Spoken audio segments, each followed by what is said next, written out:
Hello and welcome back once again to Steven Sir Makes It Easy, where me, Steven Sir, tries to make your life a little bit more simpler with concepts concerning accountancy and finance. Before I get started with the task for the day, very quickly a few reminders. You can connect with us on our Facebook page, our Instagram ID, as well as the Twitter handle. And the most important one is the Telegram channel given above.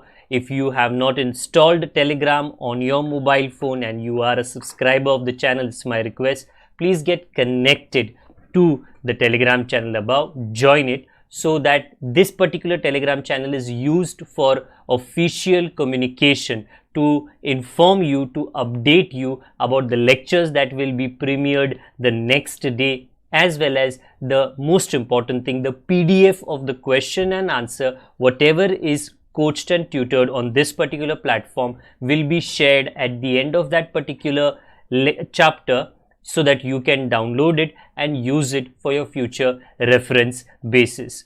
Also, if you do intend to purchase the textbook from which the necessary questions are explained during the various lectures, the purchase link is provided in the description of every lecture. Very importantly, at the end is, if you have not subscribed to our YouTube channel, please do make that a task for the day and subscribe to our channel, and together with that also press the bell icon so that Mr. YouTube notifies you about lectures which are uploaded on this particular platform. That's as far as the reminders are concerned. Let me get started with today's lecture. Hello and welcome back to Steven Sir Makes It Easy, जहाँ पे आज के topic का मुद्दा है 3B। Obviously ये economics का subject है, 12th स्टैंडर्ड के लिए एप्लीकेबल है, बट फॉर दो स्टूडेंट्स जो इकोनॉमिक्स का सब्जेक्ट कोई भी कोर्स के अंदर कंप्लीट कर रहे हैं, and if you want to understand the concept of elasticity, बराबर 3A जो हमने लास्ट टाइम किया था, that was demand analysis, and in demand analysis मैंने ये समझाने की कोशिश की कि ये जो डिमांड का कॉन्सेप्ट होता है, ओके, और उसके साथ जुड़ी हुई जो फैक्टर्स होते हैं उसे हमें किस तरह समझना है। आज उसको थोड़ा और आगे लेकर जाते हैं, क्योंकि ये चैप्टर दो हिस्सों में, part 1 Baahubali the start and Baahubali the end, start और एंड के अंदर कनेक्टेड है। So there was a 3A जो हमने ऑलरेडी कवर अप कर लिया है। आज हम 3B के फर्स्ट पार्ट की ओर स्टार्ट कर रहे हैं। Okay, so 3B basically says elasticity of demand. Now जब ये कॉन्सेप्ट ऑफ यूज़ करते हो, इलास्टिसिटी ऑफ डिमांड, क्वेश्चन ये अराइज करता है, what do you mean by elasticity?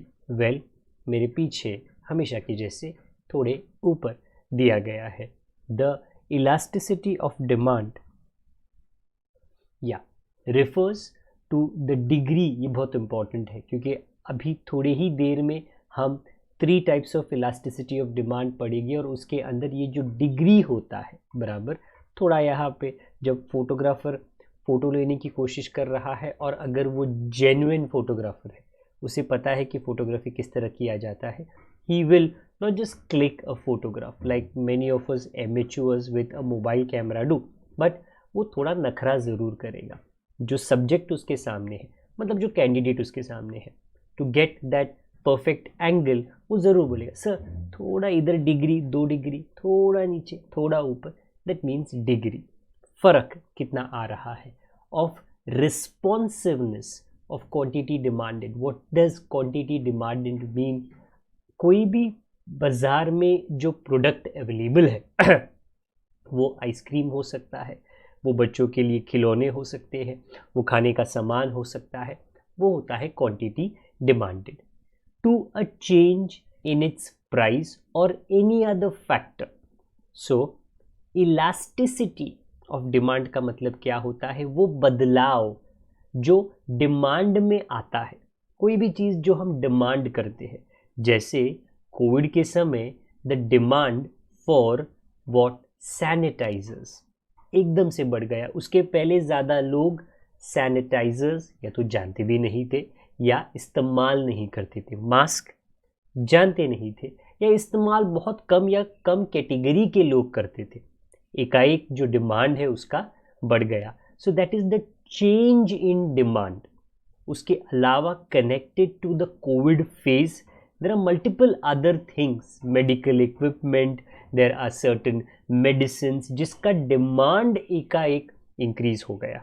तो इलास्टिसिटी ऑफ डिमांड का चैप्टर आपको ये सिखाने की कोशिश करेगा कि जब ये क्वांटिटी में किसी तरह का फेरबदल चेंज आता है, बराबर, वो to a change in its price और एनी अदर फैक्टर, कि ये बदलाव क्वांटिटी में क्यों हुआ है, क्योंकि प्राइस बदल गया उस प्रोडक्ट का, जो एक मेजर फैक्टर है कोई भी प्रोडक्ट के डिमांड किए जाने का. काफ़ी सिंपल चीज़ होती है. अगर कोई प्रोडक्ट मार्केट में अच्छा बिक रहा है, कोई बड़ी प्रॉब्लम नहीं है, बट कोई अच्छा ऑफर निकलता है और उस ऑफर के वजह से प्राइस थोड़ा कम किया गया है, मे बी 10-15 दिन के लिए, मे बी 1 महीने के लिए, फेस्टिवल ऑफर या उस कंपनी का 10 year anniversary, 20 year anniversary, silver anniversary करके प्राइस कम हो जाता है. तो ऑटोमेटिकली, क्योंकि वो चीज़, वो प्रोडक्ट, ओके, वो गुड्स सभी लोग नॉर्मली इस्तेमाल करते हैं, लोग क्या कहेंगे, मौके पे चौका मारते हैं, वेल मौके पे छक्का मारते हैं, अगर आप युवराज सिंह का थिंकिंग रखते हो. सो वो ज़्यादा खरीदेंगे.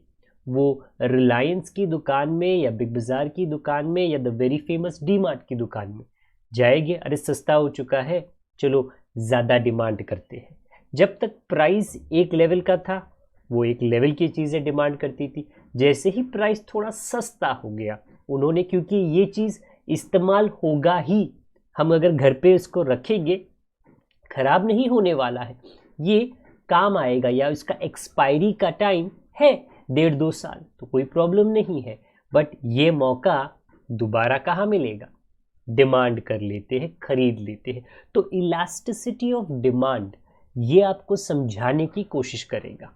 As a student of 12th standard और as a student of any course where you are intending to understand the concept of elasticity of demand, ये एक ऐसा टॉपिक है या इससे जुड़ी हुई डिमांड एंड सप्लाई जो इकोनॉमिक्स में आता है, कभी कभी तो पूरी इकोनॉमिक्स, जो पहली नज़र में बराबर समझ नहीं आता.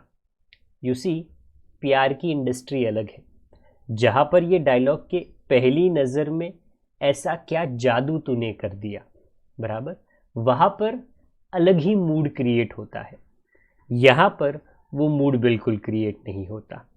सो कुछ टॉपिक्स थोड़े हैवी रहते हैं, समझने में थोड़ा देर लगता है, इम्पॉसिबल नहीं होता, समझने में थोड़ी देर लगती है. And very importantly again, sir ये किसको काम आता है, सर मैं 12th स्टैंडर्ड में पढ़ रहा हूँ, मैं ये बोर्ड में पढ़ रहा हूँ, ये इलास्टिसिटी पढ़ के मुझको क्या करना है. नहीं जी, ये जो पूरा देश हमारा है ना, and many other countries, all countries, सभी की सरकारों में, कंपनीज को, मैन्युफैक्चरर्स को, ये आगे जाके चैप्टर में आपको ये लेक्चर होगा कि भैया ये इलास्टिसिटी ऑफ डिमांड किसको काम आती है, क्यों काम आती है. ये बहुत काम आती है जब सरकार को किसी भी चीज़ का प्राइस फिक्स करना है, जब मैन्युफैक्चरर को किसी भी चीज़ का प्राइस फिक्स करना है, उसको उसके प्रोडक्ट का, अगर वो अमूल का कोई प्रोडक्ट बेच रहा है, अगर वो कोई पिकल बेच रहा है, अचार बेच रहा है, अगर वो पापड़ बेच रहा है, तो उस कंपनी को अपने प्रोडक्ट का, अपना प्रोडक्ट कैसे बनाना है, बनवाना है, ये तो समझना ही समझना है, बट ये भी समझना है कि भैया मेरे प्रोडक्ट का प्राइस के साथ जो रिश्ता है वो किस तरह की इलास्टिसिटी है, क्योंकि उसके वेराइटीज़ आते हैं. अगर प्राइस में थोड़ा सा बढ़ा दूँ, रिवाइज कर दूँ, तो क्या फ़र्क होता है. एकाएक जब किसी भी सरकार की बजट का अनाउंसमेंट होता है, तो उस बजट के अनाउंसमेंट में कभी कभी कोई रीजंस की वजह से कुछ प्रोडक्ट्स के प्राइजेस बढ़ जाते हैं, उसके टैक्सेस बढ़ जाते हैं. कंपनी को सोचना पड़ता है कि सेम प्राइस पे बेचूं, कितना फ़र्क होगा क्वांटिटी डिमांडेड में, और कि मैं थोड़ा कोशिश करूं कि मैं यहाँ इस प्राइस को थोड़ा सा चेंज करूँ, थोड़ा सा चेंज करूँगा प्राइस को, ज़्यादा नहीं, थोड़ा, तो कितना फर्क आएगा? क्योंकि कंपनी ऐसा नहीं सोच सकती है, सरकार ने रेट चेंज कर लिए, मेरा प्रोडक्ट महंगा हो चुका है, अब मैं प्राइस बढ़ा दूंगा। अरे बट इतना भी ख्याल आप रखो, आप रेट बढ़ा दोगे और अगर आपके प्रोडक्ट का मार्केट में कोई कॉम्पिटिटर अवेलेबल है, कोई सब्स्टिट्यूट अवेलेबल है, तो आपके कंपनी के प्रोडक्ट का डिमांड कम हो जाएगा क्योंकि वो महंगा हो चुका है, और जो सब्स्टिट्यूट प्रोडक्ट है लोग उस दिशा में हो लेंगे। So the concept of elasticity of demand, okay, कि किसी भी प्रोडक्ट के डिमांड पे कितना फर्क होता है अगर उसका प्राइस बदल जाए या बाकी की चीज़ें जो उसको बनाने में, उसके डिमांड में ओके इफेक्ट करती, अगर वो बदल जाए तो क्या फ़र्क होता है। प्रोफेसर मार्शल, इन्होंने इलास्टिसिटी ऑफ डिमांड के बारे में क्या कहा है? इज़ अ ग्रेट और small according to the amount demanded which rises much or little for a given fall in price. Price नीचे, डिमांड ज़्यादा, and quantity demanded falls much or little for a given rise in price. अगर price बढ़ जाए तो automatically quantity demanded कम हो जाती है। Okay, तीन तरीके के हम इलास्टिसिटी ऑफ डिमांड आज के लेक्चर में सीखने वाले हैं। ज़्यादा समय नहीं लूँगा, थोड़ा टाइम यूजफुल रहेगा, ध्यान देना। The first variety is called as income elasticity, क्योंकि एक व्यक्ति, आप, मैं, बाकी की जनता बराबर जितना कमाती है वो डिटरमाइन करता है कि वो जो प्रोडक्ट को जिसके ऊपर खर्चा करती है कितना डिमांड करती है। अगर किसी भी व्यक्ति का कमाई कम हो जाता है, उनकी खरीदने की कैपेबिलिटी बदल जाती है। अगर किसी की कमाई बढ़ जाती है, उनकी खरीदने की कैपेबिलिटी बढ़ जाती है। अगर किसी परिवार में अच्छा समय कमाई का चल रहा है, पहले वो इतना कमाते थे तो उनके पास में एक स्कूटर था, फिर वो इतना कमाने लगे, एक गाड़ी आ गई, और कमाने लगे, 2 गाड़ियाँ आ गई। तो आई रिपीट, जो परिवार जितना कमाता है या एक इंडिविजुअल जितना कमाता है, उसका एक रिश्ता है कि वो कितना डिमांड करता है। अगर कोविड के समय कुछ लोगों की नौकरी चली गई या जो लोग नौकरी में थे उनकी पगार में डिक्रीज लाया गया, तो उसके वजह से उनकी कमाई कम हो गई, एंड ऑटोमेटिकली जब उनकी कमाई कम हो गई, असर किस पे पड़ा?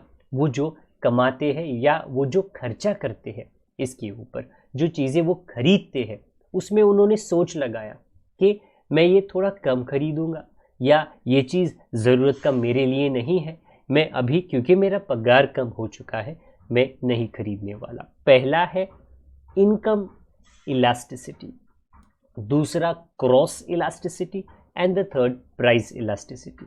ओके, अभी थोड़ा हेलीकॉप्टर व्यू ले लेते हैं कि ये इनकम इलास्टिसिटी होती क्या है। देखिए, जो क्वांटिटी डिमांड की जाती है उसका और एक व्यक्ति के इनकम का जो रिश्ता है, इसे इनकम इलास्टिसिटी एक्सप्लेन करता है। न्यूमेरिकली इसको फॉर्मूला वाइज एक अलग तरीके से जो मेरे पीछे दिया गया है कंप्यूट या कैलकुलेट किया जाता है। It refers to the degree of responsiveness of the change in quantity demanded, कि पहले मैं 2 चीज़ें खरीदता था, अभी मैं 4 खरीदता हूँ। पहले मैं 5 खरीदता था, पगार मेरा कम हो गया, अभी मैं 2 से काम चला लेता हूँ। तो जो क्वांटिटी डिमांड की जा रही है वो जब कम ज़्यादा होता है, वो कितना कम ज़्यादा होता है, किसके संबंध में? इनकम के संबंध में। जब इनकम किसी का या एक अकेले का या एक परिवार का कम ज़्यादा होता है, तो जो वो परिवार खरीदता है, वो ऑनलाइन हो, ऑफलाइन हो, मार्केट में हो, हर दिन का सामान हो, उसमें क्या चेंज आता है, ये इनकम इलास्टिसिटी एक्सप्लेन करता है। अभी अगर आपको ये इनकम इलास्टिसिटी फाइंड आउट करना है, this is how it is in a formula method found out where the numerator and the denominator states the following: percentage change in quantity demanded. तो quantity demanded बराबर उसके इसमें फर्क कितना आया है और वो परसेंटेज में कितना है बराबर। हो सकता है कि अभी मैं 3 प्रोडक्ट कम ऑर्डर करता हूं बट वो 3 प्रोडक्ट यूनिट होते हैं, वो क्या 20% कम है, वो क्या 40% कम है। तो percentage change upon percentage change in income. कोई कहेगा, किसी ने मेरे को 2 दिन पहले कहा, अरे कोविड के समय मेरा जो इनकम था ना, मेरी जो पगार थी ना, वो 15% कंपनी ने काट दी, तो वो हो गया परसेंटेज चेंज इन इनकम, क्योंकि उनका 15% कम हो गया। ओके, सिंबॉलिकली, ओके, ये तो हो गया in word style. Symbolically percentage change in Q upon percentage change in E obviously determines elasticity, Y indicates income elasticity बराबर। क्रॉस का अलग से C रहेगा और जब हम प्राइस करें तो वो अलग कोडिंग रहती है। ओके, वेयर अगर ये आपको समझा नहीं, बिकॉज ऑब्वियसली कोई भी जो इसने थोड़ी ज्योमेट्री की पढ़ाई की वो बोलेगा सर ये तो ट्रायंगल है, रिप्रेजेंट्स चेंज, थोड़ा इस तरफ ध्यान दे। Q is the original demanded and Y is the original income, क्योंकि उसके बाद में चेंज हम यूज करने वाले हैं, कितना बढ़ गया कितना घट गया। So change in quantity demanded is represented by this sign and change in income of a consumer is represented by this. Okay, percentage change in quantity upon percentage change on income. Obviously इसको अगर आप ढूंढने की कोशिश करो और इसको other simplify करने की कोशिश करो, सो द चेंज इन, अगर आपको परसेंटेज में ढूंढना है, the change in quantity upon original quantity, the change in income upon original income, because this is division sign. आप उसको मल्टीप्लाई कर लो, ये अप एंड डाउन हो जाएगा accordingly. This is as and when ये न्यूमेरिकली आपको ढूंढना है, आप ये सब्सटीट्यूट करोगे और आपको इलास्टिसिटी, इनकम इलास्टिसिटी का आंसर आ जाएगा। एज ऑफ नाउ तो जो उसका थियरी पार्ट है वो मैं आपको एक्सप्लेन करके दे रहा हूँ। सो द फर्स्ट वाज कि क्वांटिटी कितनी बदली और उसके वजह से इनकम पे क्या असर हुआ, या इनकम जो कितना बदला उसकी वजह से क्वांटिटी डिमांडेड पे क्या असर हो गया। ठीक मेरे पीछे, मुझे थोड़ा इस तरफ जाने दीजिए। देयर आर 3 टाइप्स या 3 वेराइटीज ऑफ इनकम इलास्टिसिटी। पहला पॉजिटिव सॉरी, दूसरा नेगेटिव, तीसरा zero income elasticity. Okay, sorry about that, apologies. What do you mean by that? देखिए, normal goods for which demand increases with an increase in income, वो product भले वो शक्कर हो, भले वो नमक हो, भले वो किसी तरह का मसाला हो, ये नॉर्मल गुड्स होते हैं बराबर। ये हर घर के अंदर इस्तेमाल किए जाते हैं। जब अपनी इनकम बढ़ जाती है तो आप 2 पैकेट के जगह पे 4 खरीदोगे, 5 खरीदोगे, 6 खरीदोगे। ये होता है पॉजिटिव इनकम इलास्टिसिटी। इनकम बढ़ गया, डिमांड भी हमने बढ़ा दी। नेगेटिव इनकम इलास्टिसिटी, इंफीरियर और goods for which demand decreases with increase in income. जब कोई कंज्यूमर, जब आप ज़्यादा कमाते हो बराबर, तो जब मार्केट में आप जाते हो तेल खरीदने के लिए, खाने का तेल या तेल जिसके अंदर खाने के पकवान बनाए जाते हैं, ये वैरायटी में अवेलेबल होता है। आपको सस्ता से सस्ता तेल और महंगा से महंगा मिल जाएगा। बट जब आप ज़्यादा कमाते हो और जब आप जाते हो मार्केट में, डी मार्ट में कोई चीज़ खरीदने के लिए, तो आप बोलोगे नहीं अभी मैं ज़्यादा कमा रहा हूँ, तो ये जो सस्ता वाला जो सेहत के लिए अच्छा नहीं है, मुझे वो खरीदने की ज़रूरत नहीं है, मेरे पास ज़्यादा पैसे हैं, मैं दूसरा वाला खरीदता हूँ। आई रिपीट, आप थोड़ा, तो जो सस्ते वाली इंफीरियर गुड्स है, क्योंकि आपका इनकम बढ़ गया बराबर, आप में परचेसिंग कैपेबिलिटी बढ़ गई, जो सस्ता वाला सामान है उसकी डिमांड घट जाती है। ज़ीरो इनकम इलास्टिसिटी, ये किसके लिए होता है? Necessary goods for which demand remains constant. भैया ऐसा है कि अमीर से अमीर आदमी बराबर, उसका इनकम कितना भी ऊपर नीचे जाए, या गरीब से गरीब आदमी जो हर दिन का नेसेसरी का सामान है, जैसे इसके पहले मैंने कहा था, वो शक्कर हो सकता है, वो हो सकता है दूध हो सकता है, या जो नेसेसिटी का सामान है, भैया ये तो जीने के लिए हमको हर दिन जीने के लिए ज़रूरत पड़ती ही है, तो इसके ऊपर मेरी इनकम के कम ज़्यादा होने का, अगर कम भी हो जाए, मैं हो सकता है किसी से थोड़ा कर्जा ले लेता हूँ थोड़े समय के लिए, बट मेरे परिवार को, मेरे बच्चों को खिलाने के लिए इस चीज़ का तो हमको ज़रूरत है। तो ये होता है zero income elasticity, positive, negative and zero. चलिए फर्स्ट के बाद दूसरी ओर चले जाते हैं, क्रॉस इलास्टिसिटी। क्रॉस, यहाँ पे क्या फंडा है, it refers to a change, ये हमेशा चेंज है, quantity demanded of one commodity due to a change in the price of other commodity। very important कि प्रोडक्ट A का प्राइस बदल गया, क्यों? क्योंकि प्रोडक्ट B का प्राइस बदल गया। बेहतर, प्रोडक्ट A की क्वांटिटी बदल गई, डिमांड की, क्योंकि प्रोडक्ट B का प्राइस बदल गया है। अच्छा, इसका मतलब क्या है, देखिए, positive cross, negative cross, zero, just the same like income. Okay, फिर पॉजिटिव क्या होता है, सब्स्टिट्यूट गुड्स। ना what is a substitute goods, अगर आपकी टीचर नहीं आई 15-20 दिन के लिए, तो कभी एक सब्स्टिट्यूट टीचर आती है, क्योंकि वरना तो बच्चे बोलेंगे सर हमको फ्री क्लास, फ्री लेक्चर दे दो। हाँ, तो जो सब्स्टिट्यूट है वो भी वही काम करती है, टीच करने का, वही subject. Example, T and coffee, ये होता है पॉजिटिव क्रॉस इलास्टिसिटी, बराबर, या इसके अंदर एप्लीकेबल है। Negative cross elasticity is applicable for complementary goods. अभी ये सब्स्टिट्यूट गुड्स, कॉम्प्लीमेंट्री गुड्स, ये सारा हमने प्रीवियस लेक्चर्स या प्रीवियस चैप्टर्स के अंदर कवर अप कर लिए हैं। What is a complementary good, tea and sugar, क्योंकि ये एक साथ में जाता है, बराबर। अगर चाय बनानी है तो ऑब्वियसली शक्कर की ज़रूरत, या जो भी चीज़ मिठास लेकर आता है उसकी ज़रूरत तो पड़ेगी, ये होती है कॉम्प्लीमेंट्री गुड्स, बराबर। अगर आप एक टूथपेस्ट खरीदो, उसके साथ में कॉम्प्लीमेंट्री आपको क्या दिया जाता है, टूथब्रश दिया जाता है, कहा जाता है फ्री का टूथब्रश।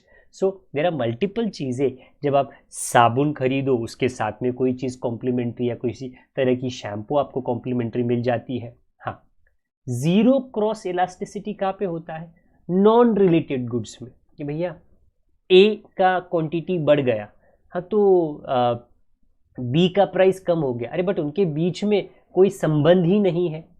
टी एंड बुक्स, कोई कनेक्शन नहीं है कि भाई चाय ज़्यादा पीता हूँ तो बुक्स के डिमांड पे या बुक्स के प्राइस पे क्या फ़र्क होने वाला है। So cross elasticity complementary goods या सब्स्टिट्यूट गुड्स जो होते हैं उनमें एप्लीकेबल होता है, जिसमें change in quantity demanded of one commodity due to a change in the price of other commodity, क्योंकि दूसरे प्रोडक्ट का प्राइस कम ज़्यादा हो चुका है, बराबर। अगर शक्कर जो है बहुत ज़्यादा महंगा हो जाए, बहुत ज़्यादा महंगा हो जाए, तो फिर ऑटोमेटिकली उससे जो चाय बनती है, ओके, अगर कोई इंसान ऐसा है बोलेगा भैया देखो भाई दिन में मैं तो 5 बार चाय पीता हूँ, तो आप 5 बार शक्कर भी डालते हो उसके अंदर। अगर शक्कर इतना महंगा हो गया, बराबर, आप क्या बोलोगे, नहीं यार बहुत महंगा हो चुका है शक्कर, चाय थोड़ा मैं कम पीता हूँ, मैं अभी 2 बार या 1 बार में काम चला लेता हूँ। वेरी वेरी इंपॉर्टेंट, अगर पेट्रोल का प्राइस आसमान छूने लगे, 200-300 रुपीज़ पर लीटर, अभी तो करीबन 100 रुपया 110 रुपया है, तो फिर लोग सोचते हैं यार पेट्रोल की गाड़ी खरीदूँ, इलेक्ट्रिक वाले पे चले जाऊँ। तो आई रिपीट माई सेल्फ, हाँ, अगेन यहाँ पे बहुत इंपॉर्टेंट है। सोचिए, जैसे मैं आपको बता रहा था ना कि इलास्टिसिटी ऑफ डिमांड किसको काम आता है। अगर एक एग्जांपल मैं आपको दे रहा हूँ, अगर सरकार ये डिसाइड करती है नहीं हमारे देश के अंदर ना सिर्फ इलेक्ट्रिक व्हीकल्स चलेंगे, पर जो पब्लिक है उनको खरीदना भी तो पड़ेगा इलेक्ट्रिक व्हीकल्स पहले, तो सरकार, ये छोटा प्लान नहीं है, ये बहुत लंबा प्लान है, आने वाले 15-20 सालों का। सरकार क्या बोलती है, एक काम करते, ये गाड़ी जो होती है ना पेट्रोल वाली गाड़ी, उसमें क्या डाला जाता है, पेट्रोल डाला जाता है, एक काम करते पेट्रोल को महंगा कर देते हैं। मुझे पता है पब्लिक कंप्लेन करेगी, बट हो सकता है 4 या 5 सालों तक करे, जब पेट्रोल इतना महंगा हो जाएगा, जब इतना महंगा हो के उनको इफेक्ट करने लगेगा, तो लोग बोलेंगे अरे यार इलेक्ट्रिक वाला ले लेता हूँ। वेरी इंपॉर्टेंटली, सो सरकार का प्लान है इलेक्ट्रिक व्हीकल्स के सेल को इंक्रीज करना या इलेक्ट्रिफिकेशन, जिसकी वजह से पोल्यूशन कम होगा ऑटोमेटिकली। हाँ, ये बात अलग है कि इलेक्ट्रिक व्हीकल्स इलेक्ट्रिसिटी पे चलते हैं और इलेक्ट्रिसिटी चार्ज करने के लिए कहाँ ना कहाँ पे कोयला जलाया जाता है, अगर वो जनरेशन के लिए काम आता है। उस साइंस में भी जाते नहीं है, मैं ये समझा रहा हूँ। क्रॉस इलास्टिसिटी वो कभी पॉजिटिव होता है, कभी नेगेटिव और कभी ज़ीरो।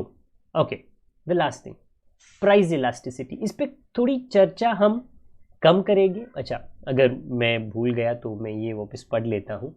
ओके, अगर आपको क्रॉस इलास्टिसिटी समझना है तो percentage change in quantity demanded of A and percentage change in price of B. अभी ये सिंबॉलिकली ओके, अगर आपको कैलकुलेट करना है, how do you find out? So when you say Q A just behind me, it means original quantity demanded of commodity A, वो कुछ भी product रहेगा। और जब चेंज आता है, okay, the triangle represents the change in quantity demanded, price of B और change in price of commodity B. तो एक का क्वांटिटी और उसके क्वांटिटी में चेंज, और बी का प्राइस और उसके प्राइस में चेंज। ओके, सिंबॉलिकली ये कैसे आपको ढूंढना है? परसेंटेज चेंज बराबर, अगेन डिविजन मल्टीप्लिकेशन होते होते numerator denominator up and down हो जाता है। जब आपको ये न्यूमेरिकल इंफॉर्मेशन मिले और आपको ये क्रॉस इलास्टिसिटी ढूंढनी है, the formula on that side is going to be useful. Okay, next, the formulas multiple times आपको ऑब्जेक्टिव्स में भी पूछे जाते हैं कि भाई क्रॉस इलास्टिसिटी का क्या है, इनकम इलास्टिसिटी का क्या है, प्राइस इलास्टिसिटी का क्या है। प्राइस इलास्टिसिटी में जल्द से आपको बता देता हूँ रीज़न। हमारा अगला लेक्चर प्राइस इलास्टिसिटी पे ही, because price is a very important factor. Income थोड़ा कम होता है, बाकी के फैक्टर्स थोड़ा क्वालिटीज़ फीचर्स थोड़े कम रहते हैं, बराबर but price is very important. The moment price बहुत सेंसिटिव चीज़ होती है। कोई भी चीज़ अगर 2 या 3 रुपये से बढ़ जाए तो पब्लिक हमेशा कंप्लेन करती है क्योंकि वो महंगा हो जाता है। हाँ, तो प्राइस का किसी भी क्वांटिटी डिमांडेड, प्रोडक्ट की क्वांटिटी डिमांडेड पे क्या असर होता है? ओके, अल्फ्रेड मार्शल जी का कहना है price elasticity of demand is a ratio of proportionate change in the quantity demanded of a commodity to a given proportionate change in its price. Price 10% बढ़ गया, क्या क्वांटिटी 10% बढ़ गया कि घट गया? हाँ, अच्छा, इलास्टिसिटी ऑफ क्या कहते हैं प्राइस, आप कैसे ढूंढोगे? Percentage change in quantity demanded upon percentage change in price. Price का जो चेंज आया है परसेंटेज में upon that being the denominator, numerator में कि क्वांटिटी डिमांडेड परसेंटेज में कितना चेंज आया है। Again the coding is Q represents the original quantity demanded and change in Q, difference in the old and new. P is the original price and change in P is the difference between the new price and the original price. इसको आपको percentage में apply करना है। Percentage meaning obviously out of 100. As and when you do that, this is your symbolic representation and division and then multiplication. Okay, again this is right now only being introduced to you. इसको अगर practically solve करना है with numerical data हमको करना पड़ेगा। आज का मेरा एजेंडा इतना ही है, एंड बाय इतना ही है what do I mean is to only introduce to you the concept of elasticity of demand and secondly the types of elasticity of demand. Income, second being, एक मिनट, ये मैं आपको जल्द से बता देता हूँ। by income what do I mean? Ji, cross elasticity and price elasticity. In our upcoming lecture price elasticity के ऊपर हम चर्चा करेंगे और उसके बाद के लेक्चर में कि ये इलास्टिसिटी को काउंट कैलकुलेट किस तरह, मेथड्स क्या है इसके, वो भी हम करने वाले हैं। इंपॉर्टेंस सिग्निफिकेंस ये बाद में जैसे ही गाड़ी आगे चलती जाएगी ये उस कॉन्सेप्ट्स को कवर अप कर लेंगे। अभी के लिए आई होप कि ये जो कॉन्सेप्ट है इलास्टिसिटी उसका टाइप्स आपको समझ आ चुके हैं। अगर समझ आ गया है तो लाइक ज़रूर कर लीजिए। अगर किसी तरह का डाउट है आप कमेंट बॉक्स का यूज़ हमेशा कर सकते हो।